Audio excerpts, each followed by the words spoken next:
Welcome to my Saturday Thoughts. I was thinking, I went through a post today.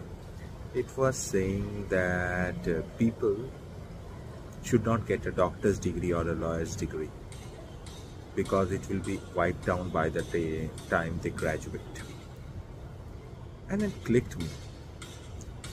Are people really believing this kind of bullshit?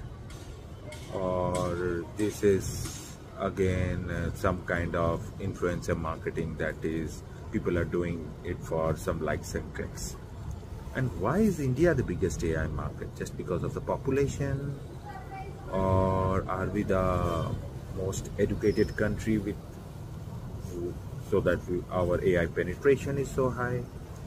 Or are we the most gullible and naive market for the big four tech companies to take advantage of?